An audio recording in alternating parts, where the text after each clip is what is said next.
Tarehe 5 Februari 2026, Ofisi ya Rais Maendeleo ya Vijana ilikabidhiwa hundi yenye thamani ya shilingi bilioni 200 na kupewa jukumu la usimamizi na uratibu. Fedha hizo zinatolewa kupitia sekta mbalimbali zikiwemo sekta ya vijana, kilimo, madini, mifugo na uvuvi, viwanda na biashara, habari, utamaduni, sanaa na michezo, elimu, sayansi na teknolojia, mawasiliano na teknolojia ya habari, maendeleo ya jamii, jinsia, wanawake na makundi maalum na Wizara ya Fedha. Mheshimiwa Mwenyekiti, ninaomba kulitaarifu Bunge lako tukufu kuwa baada ya kukabidhiwa jukumu la uratibu kwa kushirikiana na wizara za kisekta, wizara yangu imeanzisha programu ya kitaifa ya uwezeshaji vijana kiuchumi na kuandaa mwongozo wa utekelezaji wa programu hiyo. Mwongozo huo umejikita katika kuweka viwango vya ufanisi, uwazi na uwajibikaji kwa wakopaji na wakopeshaji wa fedha hizi za umma.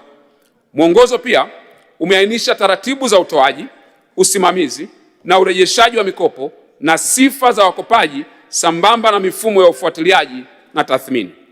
Utekelezaji wa programu ya kitaifa ya uwezeshaji wa vijana kiuchumi umeanza na hadi kufikia Aprili 2026, jumla ya maombi 30,384 ya mikopo ya miradi ya vijana yamepokelewa na yanaendelea kufanyiwa uchambuzi.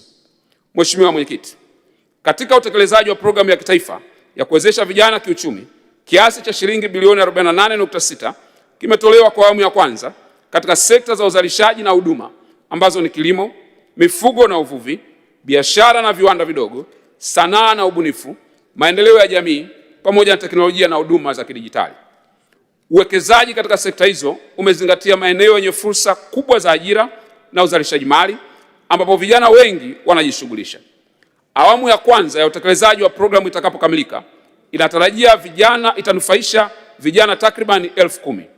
Aidha, katika awamu ya pili ya utekelezaji wa programu hiyo, Ofisi ya Rais Maendeleo ya Vijana imepokea kiasi cha shilingi bilioni 2.5 ambapo kinatarajiwa kunufaisha vijana wapatao 888 kupitia miradi 36 katika sekta za viwanda, biashara ndogondogo, kilimo, uvuvi na mifugo, ambapo ajira 4,440 zinatarajiwa kuzalishwa.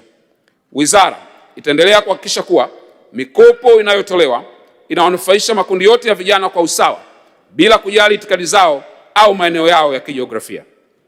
Mheshimiwa Mwenyekiti, vijana pia wamekuwa wakiwezeshwa kupitia 4% ya makusanyo ya ndani ya halmashauri, ambapo kwa mwaka 2025-26 vikundi 5,199 vya vijana vilinufaika na mikopo yenye thamani takriban shilingi bilioni 52.168.